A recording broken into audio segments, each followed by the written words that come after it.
Hi, I'm Robin. Hi, and I'm Bill. Welcome to Not the Retirement Show.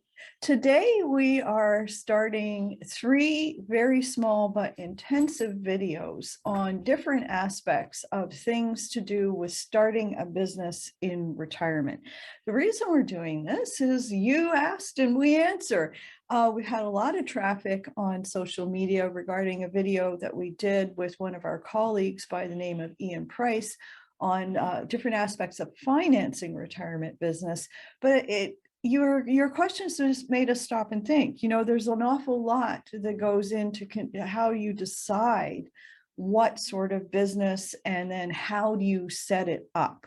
So this video is going to focus a lot on what kind of business.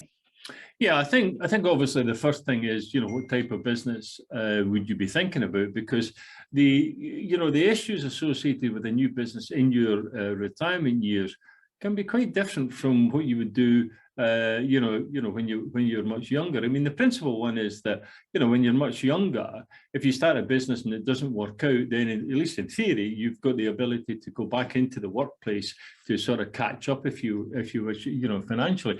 But the type of business that it can be anything between, a consulting, type of business, different types of services, intellectual, writing, these sort of manufacturing, perhaps even, and then obviously remote. In the virtual world, there are so many businesses, rising up, shall we say, thanks to the ability to, run your business from your home. There's 2 ways to address this problem. If all you know is either you really want to start a business or you have to start a business for reasons of needing more income. You can look at the what have you done during your life up to this point? What do you have personal experience with in a traditional job sense? Alternatively, you can look at where have I got a huge amount of life experience packaged and ready to go.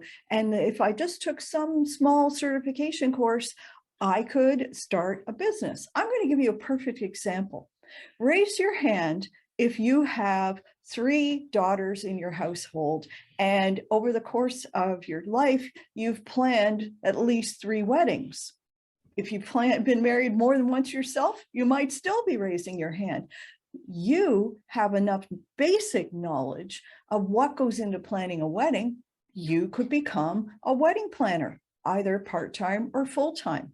If you look online, you can take 1 certificate, study at home, and all of a sudden, you're a certified wedding planner. And that's a really great way to start a low-cost business. Yeah, I think, just quickly to run through a couple of obvious points, but sometimes they are slightly overlooked. People get enthusiastic and then they miss out, some of the important things.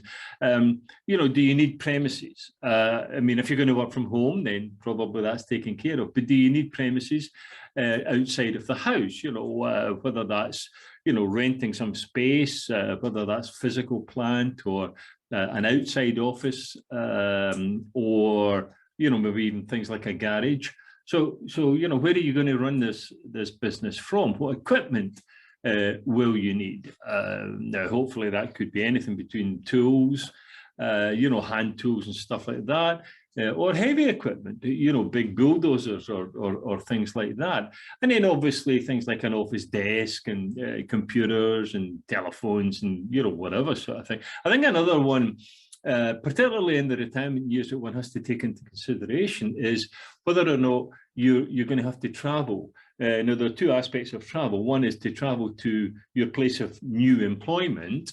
Now, obviously, if that's the living room, then you don't have far to go. But I mean, if you have to travel, you're back into the commuting style of life. So you'd have to think about that. And then obviously the other side of the travel is, do you have to fly here, there and everywhere, for this new business? So those are some very simple, but some very basic points that you have to think about. And if you think about some of those, and that just all seems too big and too overwhelming, One of the things you can very easily do, particularly if you live in somewhere like North America or the UK, is get some kind of home-based employment through the internet. And you might be scratching your head right now going, gee, that sounds like a good idea, but I have no idea how to start. Just look at YouTube. There are thousands of videos out there where people will tell you what kinds of jobs exist. They name job categories. Sometimes they even name websites where you can go and search for employment.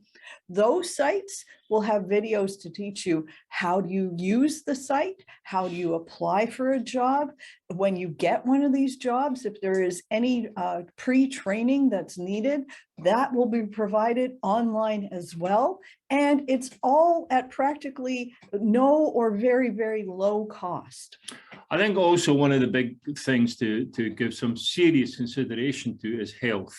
Your own health, obviously, be that physical health, be that mental health, if you wish. That's an important issue because you're not getting any younger. And you kind of alluded to it a few minutes ago, if you are having to start a new business for money, for income over and above pension income or whatever sort of thing, because you're falling short, that you have a shortfall every month, therefore you need to, as it were, fill the gap somehow.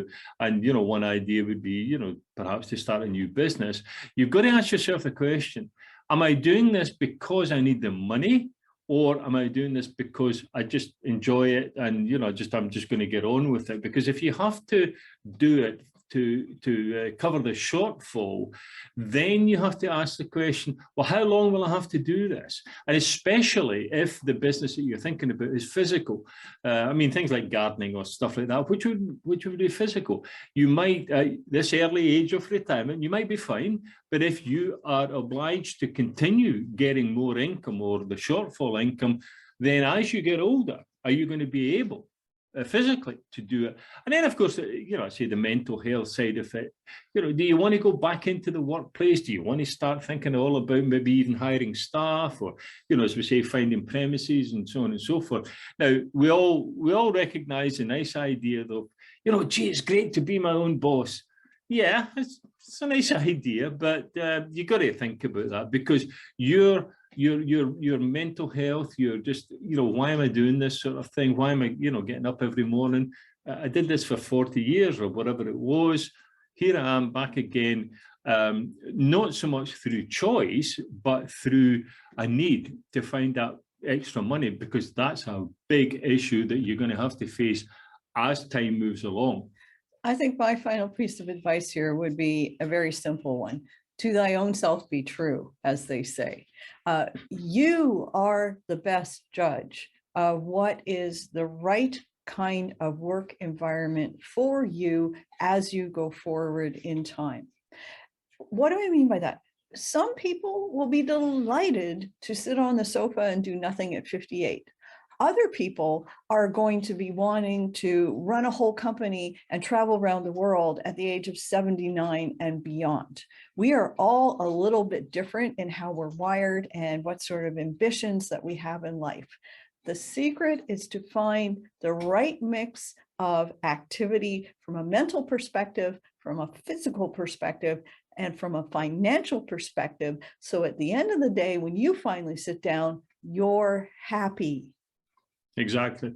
And, one of the great things that you have, one of the great assets that you have, because you're older, is wisdom. You've got the wisdom. And that wisdom may say, you know what, it's a nice idea, but I ain't going to do that.